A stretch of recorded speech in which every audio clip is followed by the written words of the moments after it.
1940년대 후반, 냉전의 서막이 오르며 미국과 소련 사이의 핵무기 경쟁이 가속화되던 시기였습니다. 소련은 미국의 맨해튼 프로젝트에 대응하기 위해 우랄산맥 남부의 첼랴빈스크주에 거대한 핵폭합단지를 건설했습니다. 이곳의 공식 명칭은 마야크였으며 보안 유지를 위해 인근 도시의 이름을 따 첼랴빈스크 40이라는 암호명으로 불렸습니다. 이 도시는 소련의 공식 지도에서 완전히 삭제되었고 거주민들은 외부와의 접촉이 철저히 차단된 채 오직 플루토늄 생산과 정제 업무에만 투입되었습니다.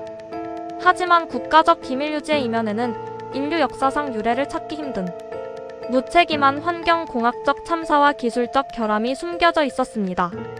마야크 복합단지에서 가장 치명적인 지점은 바로 카라차이 호수였습니다.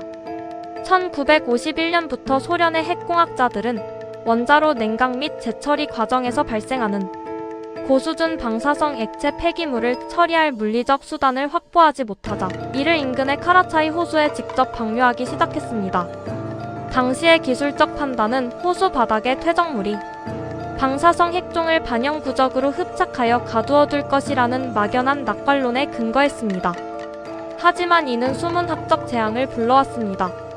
호수에 유입된 스트론튬 90과 세슘 137은 물줄기를 타고 지하수로 스며들었으며 호수 전체를 거대한 방사능 저장소로 변모시켰습니다. 현대의 정밀 측정치에 따르면 이 호수 주변에 단 1시간만 노출되어도 인체에 600렌트겐 이상의 방사선이 조사됩니다. 이는 치사량을 훨씬 상회하는 수치로 사실상 호수 자체가 거대한 감마선 조사 장치로 작동하고 있는 셈입니다. 이 비극의 정점은 1957년 9월 29일에 발생한 키시팀 사고였습니다. 마야크 단지 내부에 설치된 고중위 방사성 폐기물 저장 탱크의 냉각 시스템이 설계 결함과 유지 보수 실패로 고장나면서 탱크 내부 온도가 통제 불능 상태로 상승했습니다. 탱크 안에는 질산염과 아세트산염 등 폭발 위험이 큰 화학물질이 고농도로 농축되어 있었고 내부 온도가 350도씨에 도달하자 거대한 화학적 폭발이 일어났습니다. 이 폭발은 약 160톤에 달하는 콘크리트 덮개를 날려버렸고 70에서 80톤의 방사성 폐기물을 대기 중으로 비산시켰습니다.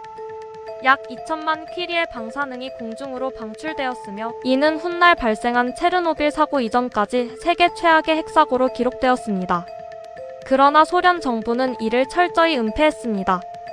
폭발로 인해 형성된 방사능 구름은 동우랄 방사능 흔적이라 불리는 거대한 오염띠를 형성했습니다. 폭 8에서 9km, 길이 300km에 달하는 이 구역은 즉각적으로 생명체가 지속 가능하게 거주할 수 없는 죽음의 땅이 되었습니다. 수만 명의 주민이 원인 모를 급성 방사선 증후군에 시달렸으며 가축들은 털이 빠지고 시력을 잃는 생물학적 붕괴 현상을 보였습니다. 그러나 소련 당국은 사고의 실체를 공표하는 대신 오염된 지역의 마을들을 지도에서 완전히 지워버리고 주민들을 강제 이주시켰습니다. 이 과정에서 파견된 의사들은 환자들에게 방사능 피폭이라는 진단명 대신 식물성 신경증이라는 가짜 병명을 사용하도록 강요받았으며 모든 의료 기록은 국가보안시설로 이관되었습니다. 기술적으로 더욱 심각한 오염 확산은 1967년에 발생했습니다. 극심한 가뭄으로 인해 카라차이 호수의 수위가 낮아지자 호수 바닥에 침전되어 있던 미세 방사성 퇴적물들이 메마른 먼지가 되어 대기 중으로 확산하기 시작했습니다. 강한 바람을 타고 날아간 이 죽음의 입자들은 약 50만 명의 사람들에게 추가적인 내부 피폭을 가했습니다. 호수 바닥에 쌓여있던 세슘과 스트론튬은 물리적으로 안정한 상태가 아니었으며 풍화작용에 의해 미세먼지로 분해되어 인체의 호흡기와 피부를 통해 직접 침투했습니다. 이는 호수라는 개방된 공간 자체가 통제 불능의 방사능 배출구가 될 수 있음을 보여준 최악의 공학적 경고였습니다. 소련 정부는 뒤늦게 사태의 심각성을 인지하고 1978년부터 카라차이 호수를 완전히 매립하는 대규모 토목 공사를 시작했습니다. 호수 전체를 속이 빈 중공 콘크리트 블록으로 채우고 그 위에 자갈과 흙을 여러 층으로 겹쳐 쌓아 방사성 먼지의 비산을 물리적으로 차단하려 한 것입니다. 이 작업은 2015년에 이르러서야 최종적으로 완료되었습니다. 그러나 전문가들은 이것이 완벽한 해결책이 아니라고 지적합니다. 호수 바닥 아래로 스며든 방사성 액체 폐기물은 지금도 지하수 흐름을 타고 인근 태차강과 북극해로 향하는 오비강 하천 시스템을 끊임없이 위협하고 있기 때문입니다. 수문학적 시뮬레이션 결과 오염된 지하수맥은 매년 수미터씩 이동하며 주변 생태계를 잠식하고 있습니다. 첼랴빈스크 40과 마야크 복합단지의 기록은 핵물리학의 성과에만 집착한 국가 권력이 안전공학적 설계와 윤리를 무시했을 때 어떤 참극이 벌어지는지를 보여주는 명확한 지표입니다. 당시의 공학적 설계에는 폐기물의 반감기나 환경 확산 모델에 대한 정밀한 계산이 결여되어 있었으며 오직 더 많은 플루토늄 생산이라는 정치적 목표만이 우선시되었습니다. 현장에서 발견된 오염된 기기들과 변형된 야생 동물의 조직 샘플들은 당시의 피폭 수준이 단순한 추정치를 훨씬 상회했음을 물리적으로 증명하고 있습니다. 특히 태차강 하류 주민들의 치아와 뼈에서 발견된 고농도의 스트론튬은 당시의 오염이 얼마나 광범위하고 치명적이었는지 보여줍니다. 또한 이 지역의 거주민들에 대한 장기적인 역학조사 기록은 현대 방사선 생물학에서 매우 중요한 참고 자료로 활용되고 있습니다.